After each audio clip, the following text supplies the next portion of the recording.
Firman Allah dalam surah Al-Mulk, A'udzubillahi minasyaitonirrajim, Alladzi khalaqal mauta wal hayata liyabluwakum ayyukum ahsanu amala. Yang bermaksud yang menjadikan mati dan hidup supaya Dia menguji kamu, siapa antara kamu yang lebih baik amalnya. Sama-sama kita doakan semoga sahabat saya Ebi Saifullah bin Kiprawi ditempatkan di surga dan bersama orang-orang yang soleh.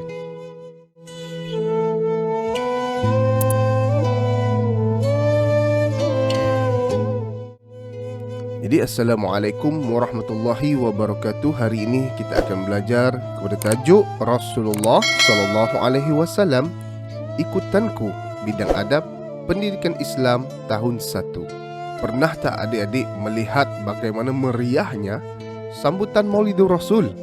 Setiap tahun akan diadakan perarakan di mana setiap jabatan, setiap sekolah akan berhimpun di suatu tempat dan berarak mengelilingi kampung, mengelilingi bandar, dan yang paling penting berselawat. Jadi dalil nakli untuk berselawat adalah dalam surah Al-Ahzab. Allah Subhanahu wa taala berfirman, A'udzubillahi minasyaitonirrajim. Ya ayyuhalladzina amanu sallu alaihi wasallimu taslima.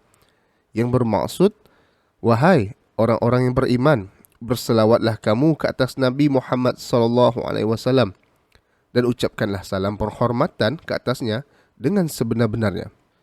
Sekarang mari kita lihat apakah yang dimaksudkan dengan selawat. Selawat adalah doa atau pujian untuk memohon keberkatan ke atas Nabi Muhammad SAW.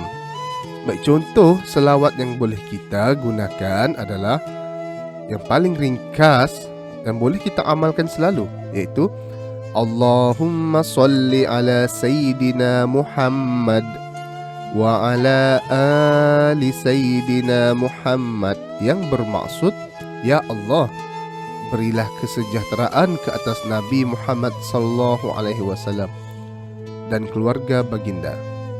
Dalam pendidikan Islam, yang paling penting adalah apakah kepentingan apabila kita mengamalkan selawat dalam kehidupan seharian kita. Yang pertama adalah memupuk rasa cinta kepada Rasulullah SAW. Yang kedua adalah kita akan mendapat ganjaran pahala bila kita sentiasa berselawat ke atas Nabi Muhammad SAW. Dan yang paling penting adalah di akhirat kelak kita akan mendapat syafaat Nabi.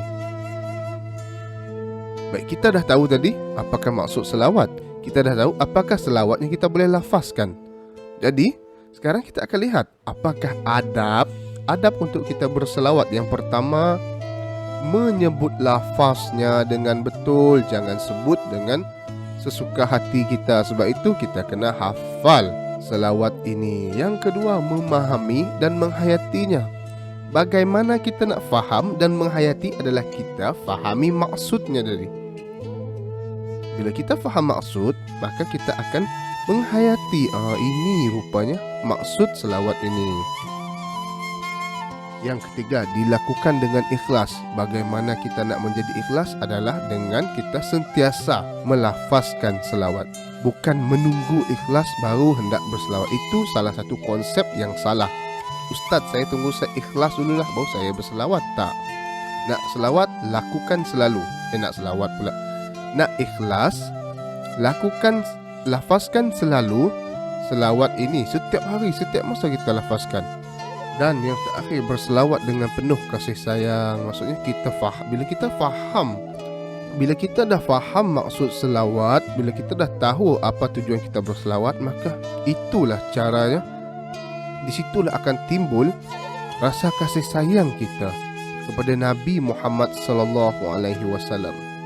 Sedikit info, sesiapa yang berselawat kepada Nabi Muhammad SAW sebanyak sekali, maka Allah akan berselawat kepadanya sebanyak 10 kali. Dan orang yang tidak berselawat adalah orang yang bakhil. Tahu bakhil? Kedekut. Oh, kau perlikan Terakhir sekali adalah rumusannya. Perbanyakkan selawat sebagai tanda kita kasihkan Nabi Muhammad sallallahu alaihi wasallam.